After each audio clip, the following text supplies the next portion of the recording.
So I was thinking about some friends of mine. I guess they're not my friends anymore. Because they chose Karl Marx over Amy Gross. That's cool. That's cool. No hard feelings. I know Karl was so cool. So cool with a K, right? Just think about menthols. Even though Karl Marx hated black people. It's fine. It's totally fine. I'm trying to say as many politically incorrect things as possible in like one video. Yeah, so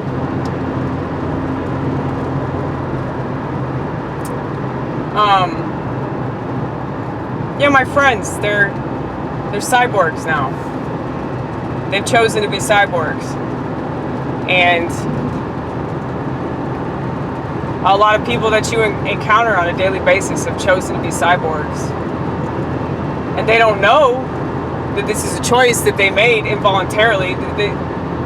It's like, if there was like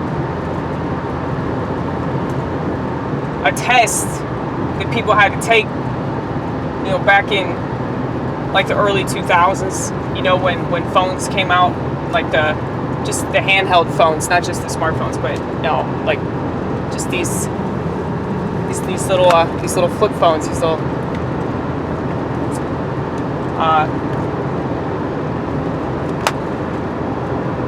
harmless phones. I mean, it's not harmless, but it's a lot less harmful than the phones that most people are carrying around. But I wonder if people had to take a test back then, you know, like, would you like to become a robot? Yes or no?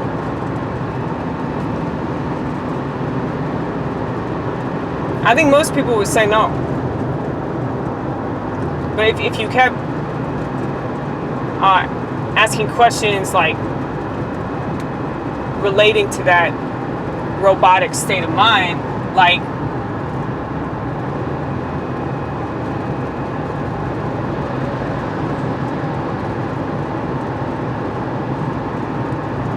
if you had the option of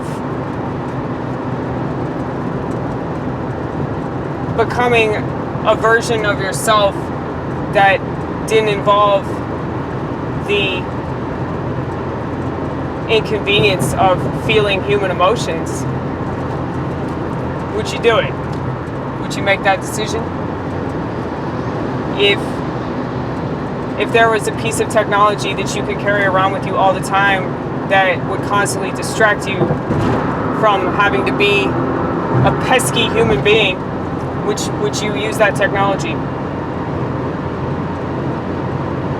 I think a lot of people would say yes.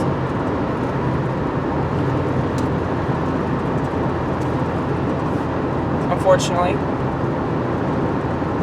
I know that if they passed around that questionnaire now, because people have had their humanity robbed from them,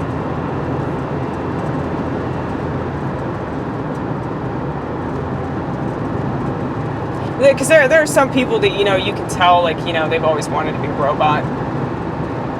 There are other people that's like, I just wonder about them. I'm like, you know, if you didn't have that phone on you all the time, would you be more interesting? Because I think about my friends, and I think about how, you know, like, I knew them before this technology came out, and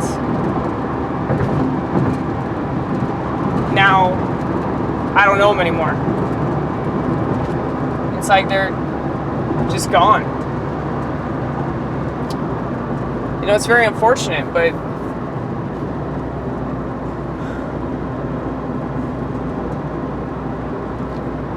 it's like, what can you do about it? Like, there's nothing we can do about this. Like, that's the thing. You know, James Murphy of LCD Soundsystem, he had a whole song about it. This song is like the most depressing song on the whole album. But I think the song is called Tonight. But it's just all about how, like, cynical he feels, like, towards the future. Like, there's just no hope for humanity because of the decisions that we've made, and like how there's no going back. There's nothing that we can do to turn this around. Because yeah, I mean, even if you don't have a smartphone, like, you know, I'm still one of those sticklers that, you know, has my crusty old flip phone, and you know, this radiation is still going to impact me because they have these towers up everywhere. You know, I just keep seeing them, and I'm like, was that there before? Did I just not notice it? Because I'm pretty sure that I'd notice things like that, because I tend to notice things that other people don't. But yeah, I'm just seeing that more and more and more. Just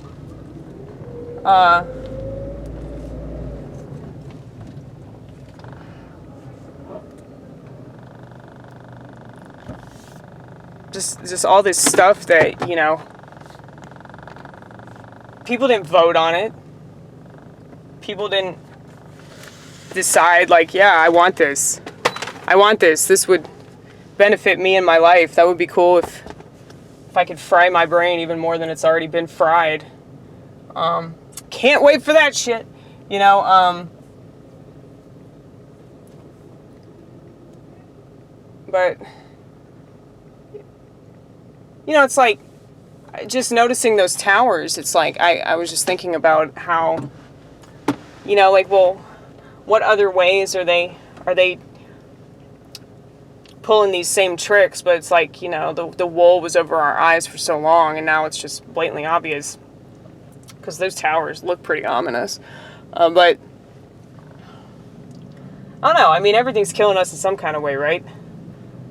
I think that the difference is, like, this is just, you know, like, it's really obviously killing us, but people are so dumbed down that, like, they just don't even care. But I miss my friends.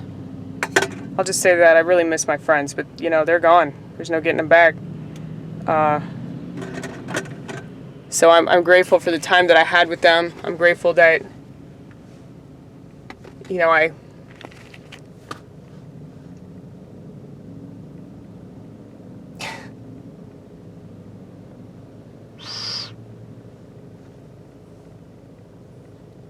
grateful that I had the experiences that I had with them.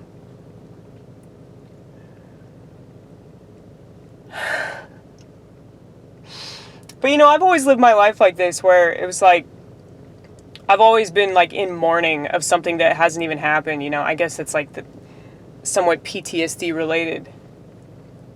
So it's like, a lot of people experience PTSD like they're going into the past, but it's like, I go into the future, and I'm just experiencing this horrible reality that it's like people around me are like, what's wrong? And I'm like, you just don't see it, man.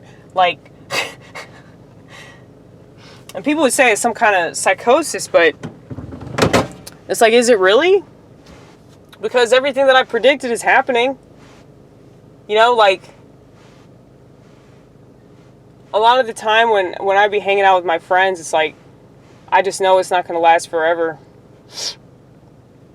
Like, there's a part of me that really wants to believe that we'll always be friends, but there's another part of me that's just like, nope, that's probably not going to happen. And it might not just be time. It might not just be politics. It might be a bunch of other shit that I didn't think would have anything to do with this, but, you know,